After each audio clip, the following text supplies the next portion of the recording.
Huh? Why are you two here? I don't remember sending you an invitation, did I? This is my brother's housewarming party, so of course my mother and I are here.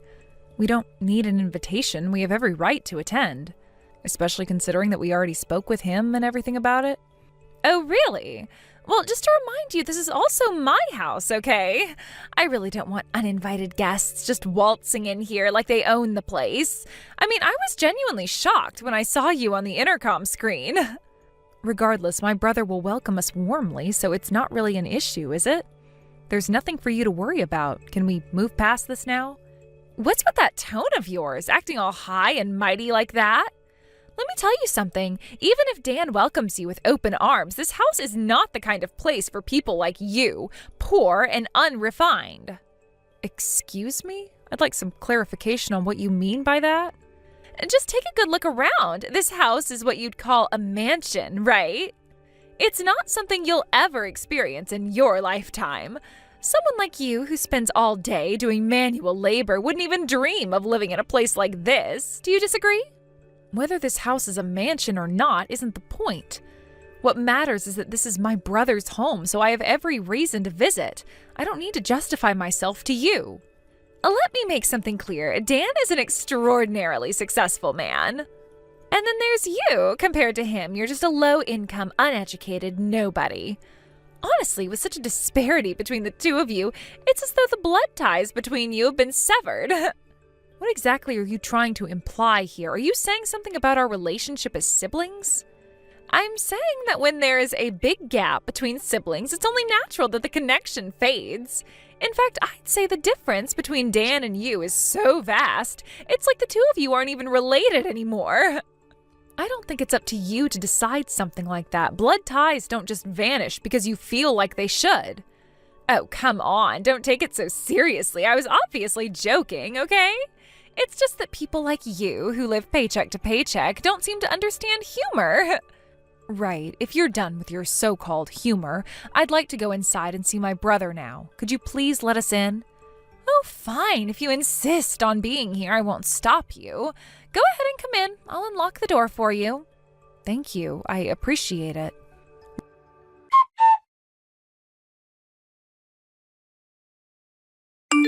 Winter, what exactly is the meaning of this? Huh? What do you mean? This is our housewarming party, of course. We've prepared a lovely feast. Oh, but unfortunately, we don't have seats for the two of you, so please feel free to use the balcony. I see. So this is how you've decided to treat us? By making such a petty gesture? Well, it can't be helped, can it? There really aren't any seats left. But you know, our house is a mansion, and even the balcony is stunningly beautiful. I think the winter night sky is breathtaking, and I highly recommend it. Oh, I'll lock the balcony door to help you focus on enjoying the view. That's fine. We'll just leave. Oh, is that so? Goodbye then. And once you've realized your place, please don't bother coming here ever again. By the way, what exactly were you going to tell Dan about why we left? Oh, I'll just come up with some excuse. Dan is head over heels in love with me and trusts me completely, so no matter what nonsense you two might spout, he'll never believe a word of it. I have no intention of spouting anything. I'm sure to Dan you're a wonderful wife. It's not really my concern. Don't try to act tough just because you're bitter about the situation. It's honestly so pathetic. But whatever. Our house is far away from yours, so we're unlikely to ever cross paths again. Sorry for making you come all the way from the countryside for nothing. Oh, and make sure to tell that filthy, shabby-looking mother of yours the same. Excuse me? Don't tell me you don't understand what I said. Tell your filthy, obviously poor-looking mother the same thing. Take that comment back right now and I'll let it slide. Everything up until this point, I'll forget about it if you just retract that statement. Huh? What on earth are you suddenly saying? Why are you acting all high and mighty?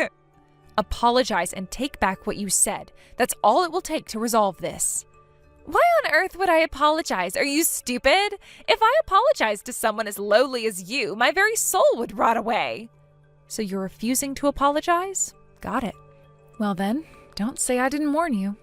What could someone as lowly as you possibly do to someone like me? Someone who's clearly a winner in life. And while we're at it, why are you even talking to me so casually?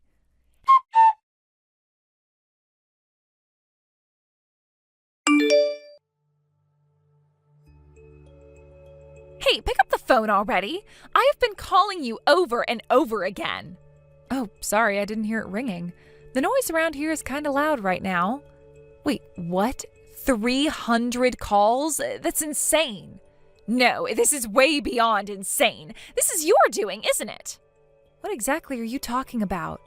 Don't play dumb. I'm talking about you smashing the front of the house with heavy machinery. I can see it plain as day from the balcony. And what's worse, you're using your phone while operating that thing? Well, when you put it that way, I guess you're right. All right then, I'll stop answering your calls. Wait, no, hold on. Okay, fine. Just stop with the heavy machinery already.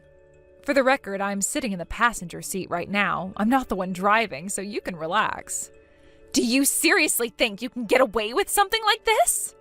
This isn't some joke you can just laugh off. Oh, don't worry, I have no intention of treating this as a joke. What the? I don't even know what to say to that. What the hell is wrong with you? You know what, forget it. Put your mother on the phone. I need to talk to her. You could at least call her mother-in-law since she's also your husband's mom. Why not just come here in person? You only have to step outside your house after all. Like I'd risk leaving the house when someone is outside smashing it up with heavy machinery. Who knows what you'd do next? And if you manage to talk to her, then what exactly do you plan to accomplish? At the very least, I'd get a reasonable conversation, unlike this madness. You're absolutely insane driving straight into someone's property with a machine like that. So I'm the one who's insane, huh? Of course you are. How could anyone think otherwise? Wait a minute. That's it. I'm calling the police right now. Sure, go ahead. Call them all you want. Why are you so calm about this? If the police show up, you're definitely going to get arrested. And whoever's driving that machine will be too. If that's what you think, then why don't you go ahead and call them already? Oh, you bet I will. You're not going to get away with this, you criminals.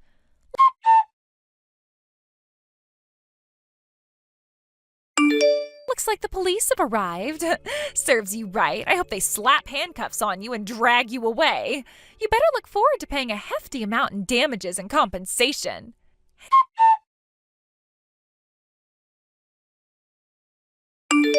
Hey, Mira, Oh, it's rare for you to call me by name. What's going on? Well, after hearing so many things, I figured talking to you would be the best option. You're just doing whatever Dan and your mother tell you, right? It's clear that they control you, and it's not like you're doing anything outside of that. No, it was me who arranged for the heavy machinery, and it was me who said we should destroy the house. Dan has money, and he doesn't even want to look at this house anymore. He's finally come around to my way of thinking, so it's not just them pushing me. I didn't wait for anyone's permission. I took it into my hands and made sure we'd get the job done. I see. So you're just as crazy as everyone else. Fine. Let me talk to Dan then. He's not answering his phone. Maybe I can get him to listen to me and calm down. He's been avoiding me, and this whole situation is escalating way too far. Dan isn't in a state to talk right now. Honestly, it's not going to help to talk to him. He's not the one calling the shots here. So he's in shock, huh? He must be devastated after everything that happened with me. I get it. It's obvious from how he reacted before. I didn't think it would come to this, but now I see how deeply this has affected him. No, actually, he's jumping for joy as he watches the gate get torn down. He's thrilled, honestly. It's like a weight's been lifted off of him watching this house fall apart. It seems like he finds satisfaction in destroying something that was supposed to be perfect, something that he worked hard for. What?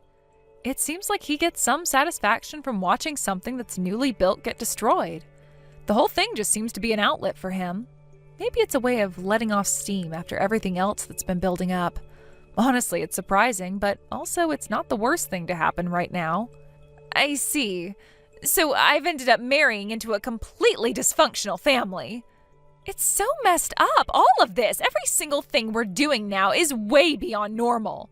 It's so much worse than I ever imagined. How did I get myself into this mess? It wouldn't matter if it were us or anyone else. If you were involved with anyone, this is how it would turn out. This is the result of your own choices. If you had listened and stopped acting out of line, none of this would have happened. But here we are, and I'm not the one to blame. No way! I am the only one in the world experiencing this situation, and it's all your fault for starting this mess with the heavy machinery to destroy the house. You're the one who took it this far. You gave the order, and now everything is spiraling out of control. You have ruined everything. I was just thinking about walking into the house with a wooden sword and giving you a good beating. Would that have been better? You want to fight? You got one. I was so ready to take matters into my own hands before things got really out of hand. Wait, anyone who insults my mother, I don't plan on letting them walk away unharmed. You're not going to get away with this. If you think you can just do whatever you want and get away with it, think again. I've had enough. Wait, what? You're just joking, right? I am dead serious. But you know, my mom said the pain from a punch will fade in a few days, so it's boring. So I decided to destroy the thing you cared about most. You've been flaunting this house in front of us for so long, haven't you? It's the perfect way to hurt you. If you can't learn your lesson from this, then nothing else will get through to you. Your way of thinking is so messed up. And on top of that, once you lose Dan's trust, you'll have nothing left. A little injury can heal with time, but the things you lose, no matter how much time passes, you can't get those back. You've already lost so much, and this is just the beginning of what's coming. Did I do something so terrible to deserve this kind of punishment? I just mocked you a little, didn't I? It's not that bad. I don't understand how things could have gotten this out of control. I was just having fun, and now look where it's gone. This is madness. Insulting my mother in front of me is a serious crime. My mom raised me on her own, and I respect and appreciate her more than anyone else. Dan feels the same way. He owes everything to her. It was her earnings that helped him make something of himself. She worked so hard for us. Just thinking about it makes me want to cry. It's not just about what she's done for me, but for all of us. She's the reason we're here today. I get that you guys care about your mom, but honestly, she's really something else. That's exactly why I love her. When I went off the rails, my mom didn't get angry at me. Instead, she gave me a wooden sword as a gift. With that sword as my trademark, I became the leader of the local girls in our area. But I guess that's not important. It sounds crazy, but that was my reality, and it's still something I carry with me to this day. So, about that wooden sword you had earlier. Yes, it's the one my mom gave me. By the way, I've never used it to hit anyone. I've always told myself I'll use it when I meet someone I can't forgive in life. If I come across someone who truly deserves it, I won't hesitate. I've been patient until now, but things are changing. You may just be the person who pushes me to that point. Does that mean I'm the one you're going to use it on? Where I'm from, nobody ever talked down to us. Dan's position kept me from doing anything until now, but I can't hold back anymore.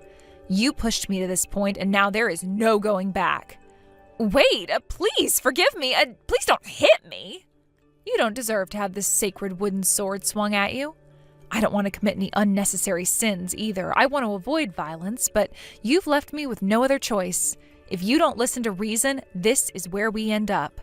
I'm thankful you won't hit me, but you know, when I married Dan, I quit my job. I don't have any savings, so how am I supposed to live from now on? What do you expect me to do? I put everything on the line, and now I'm stuck. I don't know how I'm going to make it. How should I know? Why don't you try living the lowly life you've mocked for so long? Of course, someone like you probably can't handle it, though. You think you can just walk through life without consequences? This is the reality now. Deal with it. How much longer are you going to keep mocking me? Fine, I'll tell you. My dad is the president of a famous company. If I ask him, I can easily get rid of you. If your daughter is this much of a mess, then I guess your blood ties must be cut off automatically, huh?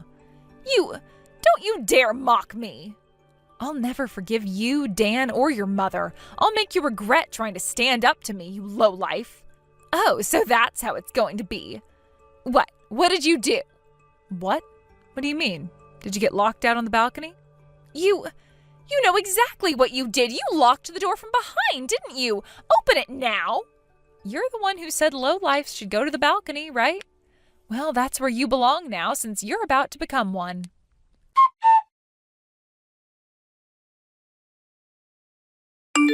During her marriage, Winter had embraced a life of success. She adorned herself with designer clothing, reveled in lavish vacations, and indulged in an extravagant lifestyle, all supported by Dan's financial resources. However, when the divorce severed her access to that wealth, the world began to unravel. She had no job, no personal savings, and no plan for sustaining the lifestyle she had grown accustomed to. Beyond losing her social status, Winter was burdened with a staggering amount of debt, millions of dollars that encompassed alimony, legal fees, and unpaid bills for her years of unchecked spending. It was a sobering reality check for someone who had built her identity on wealth and appearances. Desperate for a way out of her financial turmoil, Winter turned to her parents for support. Her father, the president of a prominent and successful corporation, had the means to help, but his response was far from sympathetic. A man of discipline with high expectations, he had always instilled the importance of independence and hard work in his children. Winter, however, had ignored those values, choosing to instead rely on her own relationships, particularly her marriage, for security. Her father was not just disappointed in her predicament, but was also angered by the recklessness that had led her there. Winter's father viewed her downfall as the accumulation of years of poor choices that contradicted the principles he lived by. He had built his fortune through diligence and integrity, and seeing his daughter squander her privileges and opportunity was a deep blow to his pride. Rather than offering financial assistance, he delivered harsh words of disappointment, forcing Winter to confront the consequences of her actions alone. The realization that her father's support was not forthcoming was devastating, leaving her with a sense of isolation and despair. With no safety net to catch her, Winter's fall from grace was swift and unforgiving. The social circles she once dominated no longer welcomed her, and the lavish lifestyle she had flaunted was now a distant memory. Her disappearance from the public eye was as dramatic as her rise had been. Friends speculated about her whereabouts, but the truth remained elusive. Was she hiding from the shame of her situation, or was she attempting to rebuild her life from scratch? The questions lingered, but Winter offered no answers. Her journey downward prompted a deeper reflection on her choices and priorities. Once Winter had looked down on those who struggled financially, believing herself untouchable. Now she found herself in the very position she had once mocked, powerless, vulnerable, and reliant on the goodwill of others. The shift in her circumstances raised poignant questions. Did she regret the decisions that led her here? Did she see the flaws in her reliance on superficial markers of success? Or did she cling to resentment, blaming others for her plight? The answers remained unclear, shrouded in the silence that surrounded her. In stark contrast, Dan's post-divorce journey took an entirely different trajectory. After enduring the public fallout of his infidelity and the subsequent legal battle, Dan chose to let go of the marital trappings that had defined his marriage to Winter. He sold the land they had once planned to use for the dream home, a grand mansion that symbolized their shared aspirations of wealth and status. For Dan, the divorce marked a turning point. He realized that the life he had built with Winter, one centered on appearances and excess, had brought him no real happiness. Dan downsized his life, moving into a modest apartment and adopting a simpler, more grounded approach to life. He abandoned the pursuit of marital wealth, focusing instead on his career and personal growth. Returning to his work as a doctor, he found renewed purpose in helping others. For Dan, the satisfaction of making a difference in his patients' lives far outweighed the fleeting pressure of luxury vacations or designer possessions. This shift in perspective allowed Dan to rebuild his life on his own terms. No longer driven by societal expectations or the need to impress others, he prioritized his well-being and professional fulfillment. While his new life lacked the glamour of his past, it offered a deeper sense of contentment and peace. Dan's journey stood as a stark contrast to Winter's struggles, highlighting the resilience and clarity that can emerge from adversity when one is willing to embrace change. Thank you for watching. Please subscribe and hit the like button. See you next time.